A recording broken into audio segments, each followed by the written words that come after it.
On vous parle d'un logiciel qui est en train de révolutionner le monde d'Internet.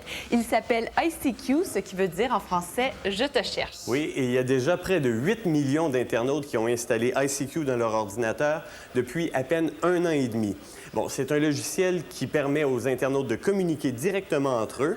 C'est plus rapide que le courrier électronique, c'est moins anarchique que le chat, et on va voir dans le reportage que ça peut servir aussi bien à des usages très sérieux qu'à simplement garder le contact avec ses amis.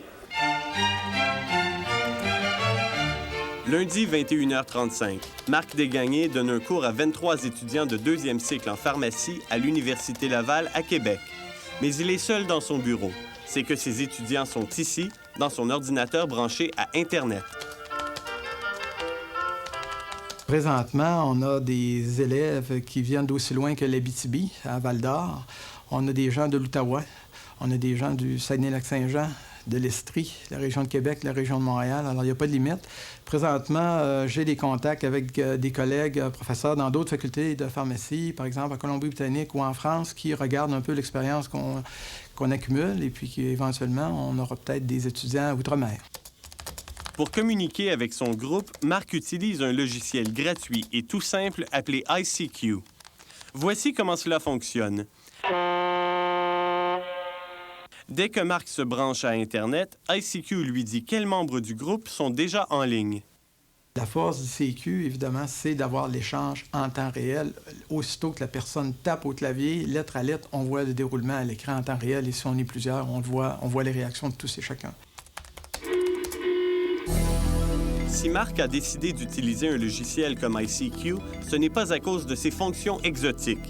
En effet, ICQ cumule tout simplement des fonctions qui existent déjà ailleurs sur Internet. Courrier électronique, envoi de fichiers ou bavardage en direct. La vraie nouveauté d'ICQ pour Marc, c'est sa liste de contacts, qui lui permet de gérer son groupe d'étudiants comme il l'entend. Ainsi, au fin du cours, il n'a inscrit sur sa liste que les noms de ses étudiants. De même, il peut empêcher que des intrus ne l'inscrivent sur leur liste et sache ainsi quand il se branche.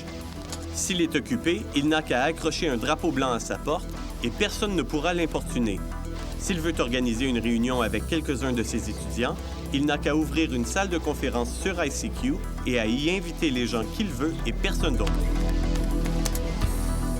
Ses étudiants semblent apprécier l'utilisation d'ICQ dans leurs cours, comme Jocelyn Desgagnés et Guylaine Bérère, qui sont associés dans 2 pharmacies de la région de Québec. On peut parfois ne pas comprendre certains éléments, là, soit le cheminement des travaux ou on discute de ça. Un autre avantage d'ICQ, c'est que le cours ne s'arrête pas aux rencontres virtuelles du lundi soir. Tout au long de la semaine, les étudiants continuent d'échanger au moyen d'ICQ, comme Chantal Morissette, qui est pharmacienne dans la région de Trois-Rivières. Sur notre quart de chiffre, on est souvent seul avec des techniciennes. Puis si on veut discuter de nouveaux médicaments ou des cas particuliers, avec ICQ, on peut aller jaser directement là, avec d'autres pharmaciens. Au fil des semaines, les étudiants du cours de Marc Desgagnés se sont aperçus que les liens qu'ils avaient noués grâce à ICQ dans le cadre du cours pouvaient aussi leur être utiles dans leur travail quotidien de pharmacien. Par exemple, une femme enceinte de 12 semaines, on a à recommander un médicament pour le rhume des foins. Des fois, on pense avoir le meilleur choix, mais on veut se rassurer en discutant avec d'autres collègues. Dans un cas comme ça, on va aller sur ICQ. On va en discuter avec d'autres pharmaciens. Puis là, on va se rassurer sur le meilleur choix là, de traitement. Ça nous permet d'avoir accès à une banque de données vivante, ICQ. Et puis, c'est une communication immédiate. C'est une qualité de vie au monde de l'informatique, finalement. Plusieurs d'entre eux utilisent maintenant ICQ dans leur vie personnelle et communiquent avec leurs amis et les membres de leur famille qui se sont intégrés à leur réseau de correspondants virtuels. 2 autres personnes, oui, que j'ai finalement converties. C'est quand même facile, c'est des gens qui sont éloignés, même pour les interurbains. Et ce n'est pas difficile du tout avec ICQ d'élargir son réseau et de se faire de nouveaux amis.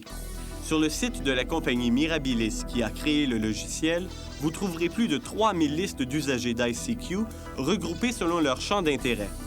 Quel que soit le vôtre, la psychologie, les animaux de compagnie ou le sport, vous trouverez certainement d'autres internautes dans le monde qui partagent votre passion et qui aimeraient en discuter avec vous. Évidemment, tout n'est pas rose avec ICQ et Mirabilis est un peu victime de son succès phénoménal. Avec plus de 2 millions d'internautes qui se branchent tous les jours sur le système, il arrive fréquemment que les ordinateurs de la compagnie soient engorgés et très instables. Durant les périodes de pointe, vous aurez donc souvent de la difficulté à vous brancher au réseau ICQ. Malgré ses défauts, ICQ a permis en moins de 2 ans l'éclosion d'une foule de communautés qui ignorent les barrières géographiques. Ça rapproche des liens. Par exemple, j'ai des très bons contacts avec des pharmaciens du Saguenay-Lac-Saint-Jean ou des pharmaciens là, de la région de Hall, Ottawa. J'aurais jamais ces contacts-là sans ICQ.